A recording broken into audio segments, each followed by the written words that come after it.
So what I'm going to talk to you about is advocacy.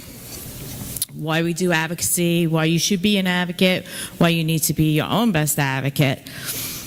First of all, to be your own advocate, you really need to make sure that you're getting the proper care. When you go to the doctors, make sure that you tell them everything. Every symptom. You might not tell the doctor, but at least tell the nurse to write down. Because what happens is, I think a lot of you have different symptoms and they've been going on for so long, you seem to forget to tell the doctor sometimes, and you seem to ignore little things. But sometimes those little things are red flags, and that can help you get your treatment a little bit better. For instance, in my case, I was misdiagnosed for 7 years, and I had lupus. I have lupus, and so I ran fevers in the evening. And so for 7 years, I would go into my oncologist, hematologist office, and I would say, yeah, I'm still running fevers at night. But what I never did say was that I was starting to run fevers during the day. You know, after a certain amount of time, you just kind of reach into the closet, you grab your Tylenol, and you take it, never thinking that something else was going on.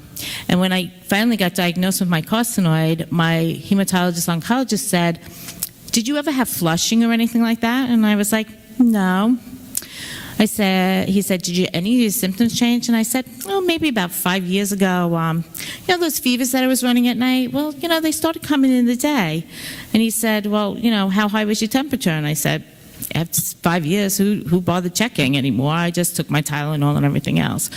So after my diagnosis, he said to me, if you had told me ahead of time, he said, maybe it was something else that was causing it. It was actually flushing. I could have saved 5 years of my misdiagnosis by saying, yeah, I'm having fevers during the day. You know, I need you to be advocates with your health. It's important to follow up with your doctor. It's important to follow your blood work. It is important to have your prostate checked, your breast exams, your mammographies, your colonoscopies, your endoscopes. Please stay on top of these tests, because you know, we tend to forget that we have this cancer, and we tend to forget that there are other parts of your body that need to be taken care of as well. And so, you know, by not going and having those tests done, something else can show up. We are at a higher risk for autoimmune diseases. We are at a higher risk for other types of cancer. So please promise me that you'll stay on top of those things. When you go to the doctor's office, make sure every time you go to the doctor's office, you get copies of your reports. A lot of the doctors now have portals, so you're able to get your reports. Try to print them out, because sometimes when you go to the doctor's office or you're going to a new doctor, at least you have the printout of what's going on if they're not in the same program, in the same websites or anything like that. Or if you need to go and see a specialist, you have all that information there. We're going to have a little bit talk about tumor banks and stuff like that. That's something else that you can become involved with and to be your own advocate.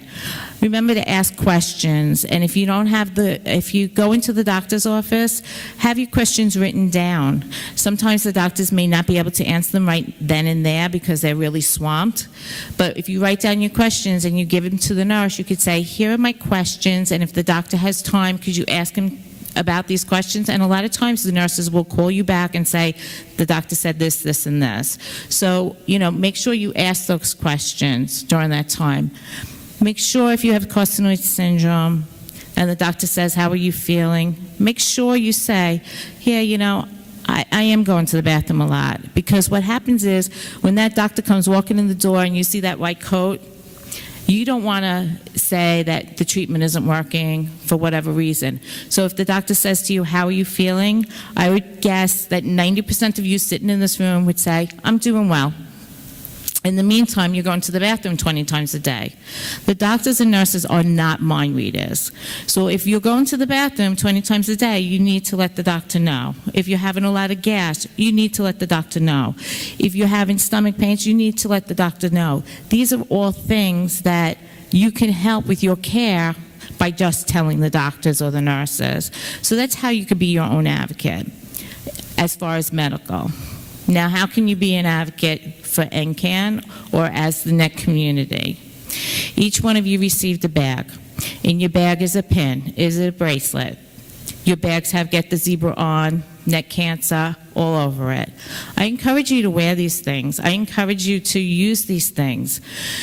Talk to everybody about this disease, because honestly, I talk to people all the time on the grocery line. I go and get my nails done. I'll talk to the person next to me. I tell them what I do.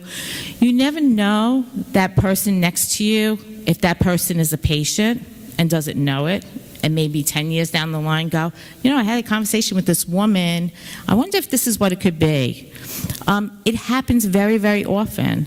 A lot of times there's clusters of us. When I first got diagnosed and I took over the support group on Long Island, we went from 3 people to 15 people in a matter of time. After our first meeting, we found out that there was 12 people who either lived in my town or grew up in my town that had the same disease, but nobody knew each other. So, you know, sometimes small towns, if you talk, somebody will say, oh yeah, you know, so-and-so has it too, or I didn't know about this disease, but let me learn some more about it. And that's how you could be your own advocate and be an advocate for NCAN and for the NET community, because the more people we reach out to, the more help we're going to get. There are awareness items outside. You can look at them. But we have the big campaign coming. November 10th is Neck Cancer Awareness Day. Each one of you should be doing something for Neck Cancer Day. As simple as putting a zebra ribbon outside your door, or perhaps wearing a t-shirt, or something, a little party or get-together to celebrate your life, your survival, and also to remember that there are people that we've lost to this disease. But those are little things that you could do and make a difference in your life and make a difference in each one of our lives. You know, I'm so excited, and you've all started the journey in your advocacy by being here today. You're being your best own advocate. Education is knowledge, and knowledge gives you power. And each one of us have the power to make our disease public and to get more funding and more research going. Each one of you can change that. It doesn't take money. It doesn't take a lot of time. All it does is take a little post on your Facebook page and say, hey, I just went to the NCAN conference. I just went to LACNet. I just went here. I just went there. I met a great group of people, and we all have the same disease. These are some of the symptoms. If you're having any problems, look into this. And that's how you each can change somebody's life along the way. So that's pretty much what I wanted to talk about today, is that you need to be your own advocate in your health. You need to be your own advocate in the community. And that you are all here together. I encourage you to all be advocates for each other. Always bring somebody to your appointments. Talk about it. Don't be shy. I know a lot of people don't want to talk about it and they're embarrassed and stuff. Hey, everybody goes to the bathroom. It's just sometimes we go a lot more than others. And so it's not something to be embarrassed about. And I think that's like maybe one of the things that why maybe Steve Jobs or any of the other ones didn't want to come out, because it's not something people want to talk about. They don't want to talk about going to the bathroom. They don't want to talk about gas. But it's something that everybody has. And by each of us coming out and saying this is our problem, then maybe the world would be a little bit more aware of what's going on. So that's all I have to say about advocacy. If you have any questions or want to know how you can help the community to get more awareness out there, how you can celebrate Neck Cancer Day, how you can help us as a community to get the word out to politicians, to get it out to the governors, to name Neck Cancer Awareness Month or Neck Cancer Awareness Day, contact us. We'll be more than happy to give you a copy of a letter that you could send to your own governor and get this all taken care of. But each one of us can actually make a difference, and we are making a difference. And being here today, you've made a difference in your life. You've made a difference in your family's life. So, we're really, really grateful for you to be here. So I'm now going to bring in another really tough question and another tough topic, and that is hospice. I'm going to be perfectly honest with you. In 2003, 2004, we were in New Orleans doing the conference, and the topic of hospice came, and I had just, been diagnosed in 2001, and I looked at Robert and I said to him, I'm not ready to face this. I'm fine. I don't want to do this. I said, hey, can we go get a slice of pizza or something just to get out? And so in New Orleans, you have all those pizza places and daiquiri bars and everything else. And I was naive. I had never been to New Orleans before. So Robert took me out for a slice of pizza, and I ordered a daiquiri, not knowing that they actually had alcohol in them. Yeah, it wasn't good. So here I am in one of those daiquiri places, in the bathroom, disgusting, giving myself a octreotide shot because I was having a full-blown crisis in the middle of this daiquiri place. So, it's a subject that a lot of people didn't want to talk about, and now I look back and I say, I really should have sat and listened. A lot of us don't know what to do at the end of life. Nobody wants to talk about it, but it's something that we really each need to do. We need to be prepared, and we need to know a little bit more about hospice. People don't really know too much about what hospice does or anything like that.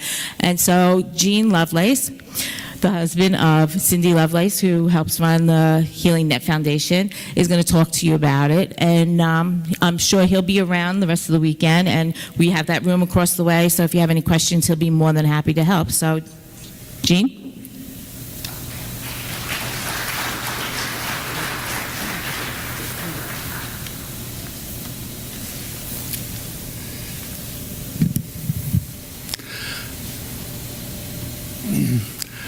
I love contrast, don't you?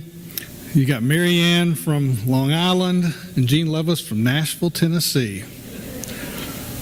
And you get, that's right. And then you got Dr. Wang and all of his slides, and then you get my slides. Quite a contrast, isn't it? I'm better as a counselor sitting in a room than doing presentations. I hate PowerPoint, but I know it's a really important way to talk. I've been doing end-of-life care for about a quarter of a century in hospice work. Some people say it's got to be the crummiest job in the world. I say, well, if I worked in labor and delivery, you probably wouldn't say that, would you? Because there's a whole lot we can do to make labor and delivery a pretty good thing. There's a whole lot we can do to make that last piece of our journey a really rich piece. So that's what I'm going to talk about a little bit. Bob asked me to share a little bit about my experience and some of the way hospice has changed my life. About 20 years ago, of this 25 plus years I've been in hospice care, I created a red notebook. Now, the red notebook, this is a placebo, okay? Not really the red notebook. The red notebook is sitting on our desk in our home in Nashville. And why did we create a red notebook? We created a red notebook because so many times as I did my work with my patients and my families, there was so much that they didn't talk about until they really had to. So many important conversations and stages of our lives that were important to discuss, but they just didn't want to talk about it. Now, a lot of times my patients wanted to talk about it, but when they started to talk about it with their loved ones, they say, oh, we don't need to talk about that now. And then my patients never got a chance to talk about important things.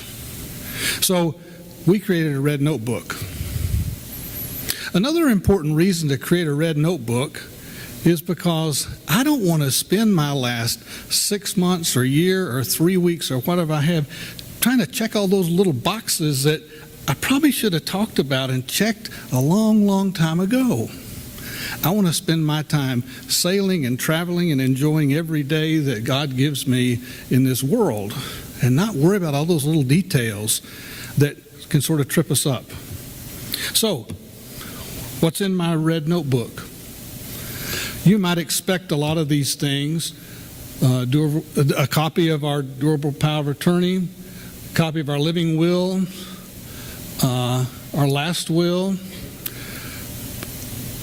our insurance, Because, this notebook what I did was when our kids turned 18 years old, I said, I want you to read the notebook. It said death information on the side of it, sort of a weird thing to put, but I'm a friggin' hospice worker. Here's our life insurance policy. Here are the passwords for my phone and the computers, and here's where keys are and codes. When my best friend died of an aneurysm in May, and he had a very serious illness, but we didn't expect him to go that way. And we couldn't call his friends because we couldn't use his phone to have all those phone numbers. And so we took a while before we could contact all of his friends. He was a colonel in the Air Force.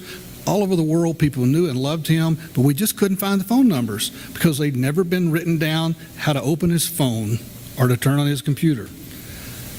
One of my interns in our teaching hospice says, Loveless, you need to put social media passwords. I'm not real sure exactly what that is. I think it allows people to open up Facebook and other things and post things and change things. We've got a little instruction sheet in ours on how to pay the bills. And one of our safety deposit box keys and where it is stuffed in an envelope in my red notebook. And sort of where we bank and our financial and retirement information. But one of the last two things here are things that are really important. I don't know how many times I'm sitting with a family, and by the way, I'm a chaplain with hospice, a spiritual care director or guide, is we're planning this celebration of life or this event, and Mama really didn't talk about it, and we really didn't ask Mom about it. And then families just fight and fuss and feud over which hymns and what song and who's going to speak and where we're going to do it and how we're going to do it. It is so unnecessary. Cindy's mom is a good Kentucky farm woman, school teacher. We've been trying to get her for years to write some things down. You know what her answer always was? Well, I'll be gone. I won't have to worry about it. I said, Jane, your three daughters are so darn independent. It's going to be a war around here as to which songs are sung, what you're going to wear, who's going to speak, and where we're going to do it. Solve it. Let them blame you. But decide these things. So she said, well, I never really thought about that. We do no good to the people we love by not planning this stuff out. So I guarantee you know what I want. We're sailors. I want to be cremated. I want my ashes about 10 or 15 places around the country. I want a celebration with barbecue and songs and key lime pie and potato salad and maybe a keg of beer to celebrate life. And I even put copies of the hymns in case they quit printing stuff when I die, that they'll be there. A CD or music. But we do the folks we love a favor when we chart this out. It's not being selfish. It's really helping them put together what may be a very difficult thing with them when we can think about it and when we can talk about it. And even a letter to family members. What a neat thing to do. Have it stuffed in there. So like our notebook is right now, it's sitting on the desk, ready. The plane goes down on our way back. Everybody will know how to deal with things in the red notebook.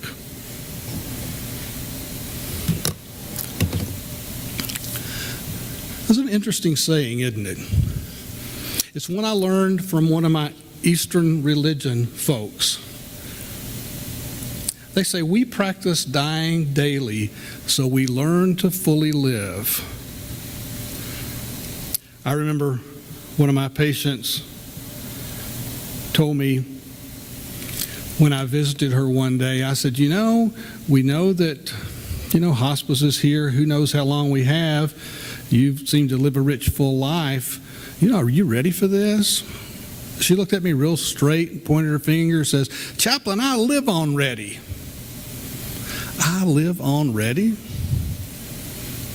Probably a pretty good way to live. Make peace with the reality that someday I'm going to walk toward that line which goes between this world and what's become. Make peace with that, deal with it, and get on with living, is what she's telling me. We practice dying daily so we learn to fully live. Early in my hospice career, we didn't have as much sophistication as we do now. Actually, as a clinical member, I have to go out and enroll people, sign all these papers to get things started.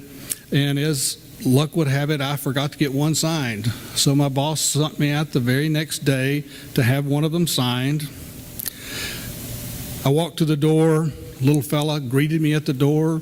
I said, "Well, how's it going today?" He said, "Fine." I said, "Well, how's today?" He said, "Come back here, chaplain." So we walked back to his bedroom. He pointed to a clock on the dresser there. And it was one of those older clocks, where the time sort of flips. You know those? It flips around. He said, "See that clock?" I said, "Yes, sir." Many nights I'll lay there and look at that clock. 11:58, 11:59, 12 o'clock. I got another one. Is that a gloomy way to live? I think it's a very positive way to live, to be thankful for every day we have and celebrate that day.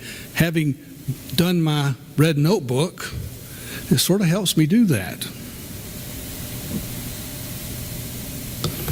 I work for an organization called Alive Hospice.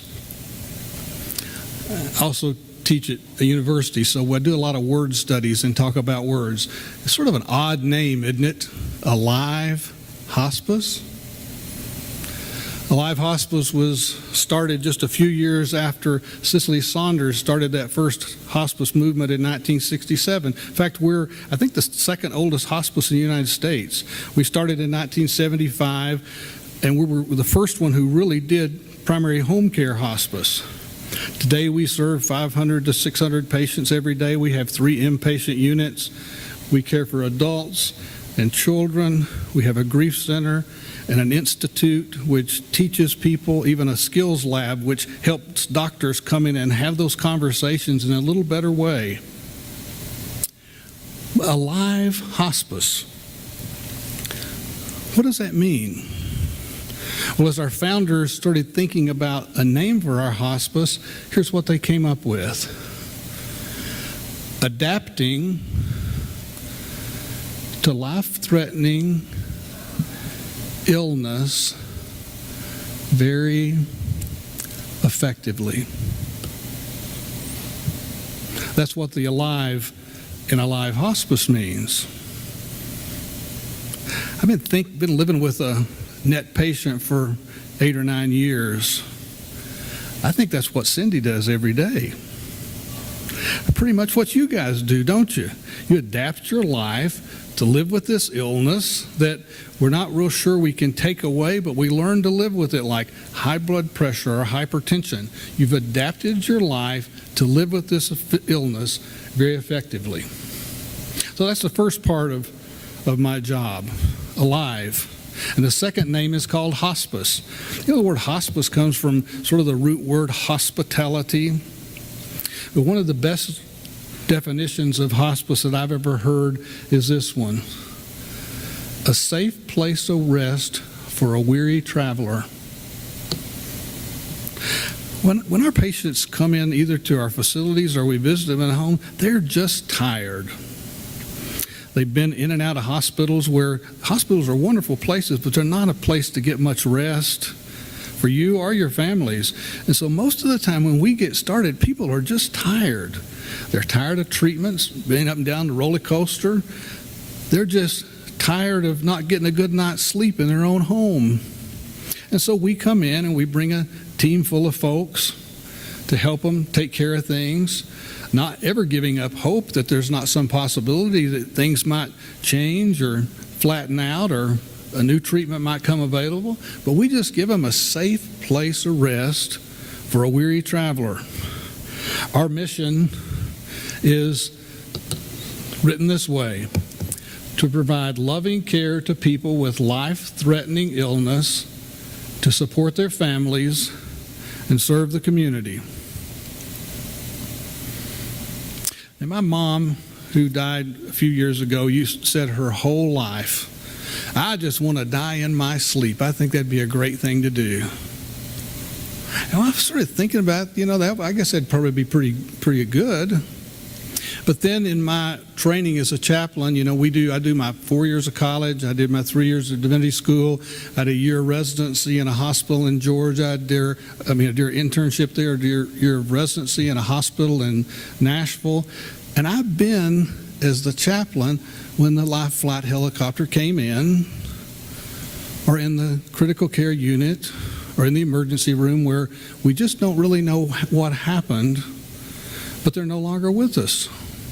And I see what it's like for those families. My goodness. No red notebook for most of them, no conversations, no goodbyes, and some of it's just a mess. So if God grants me a wish, I want to come back as a hospice patient, because my doctors will know how to treat and keep me as comfortable as they can and try to extend my life as long as possible. And my nurses will give me as much independence as I want and let me make my own choices. We have patients that we don't say take your medicine. We say, here's your medicine. Now here's what it'll do. We hope you take it.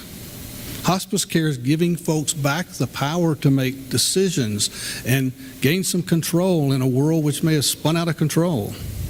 But my doctors will keep me comfortable. My nurses will keep me comfortable. My chaplains will come and work whatever spiritual care plan that we've decided based on my life. I'll be in my home surrounded by my cats and dogs and photographs and view out the window.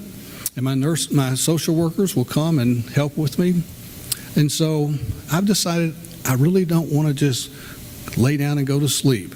I want that last time. And my family will be supported. For most of hospice work, we're just sort of in and out, and family do the work. We teach them how to care. We're in and out. One phone number reaches us 24 hours a day, and we answer the phone, and we give you a script as to how this is unfolding, and you do the work. And so if I get my wish, that's what I'll get. I guess, I'm trying to think which slide I've got next here, since I'm so... this morning at 9 o'clock, you heard one of our nurses talk about the multidisciplinary team. A lot of hospice started as a multidisciplinary event.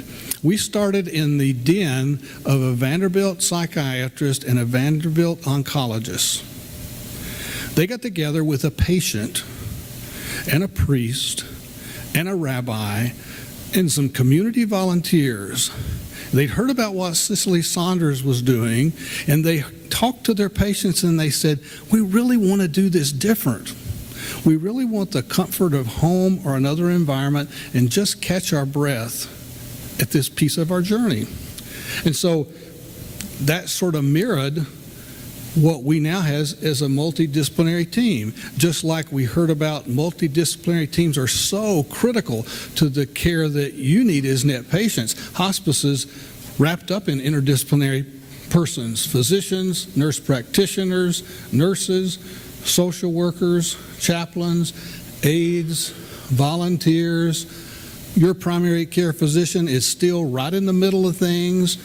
Our hospice has the only clinical pharmacist, I think, in the country who helps us calibrate and get the right kind of medicines for folks. Physical therapists, occupational therapists, speech therapists, respiratory therapists, grief counselors, nutritionists. That's the team that helps you at this time, at least in our hospice.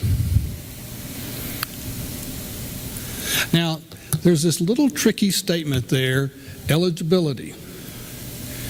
It says that a physician believes that a patient has 6 months or less to live if their disease follows its normal course. Now, what is normal course for a net patient?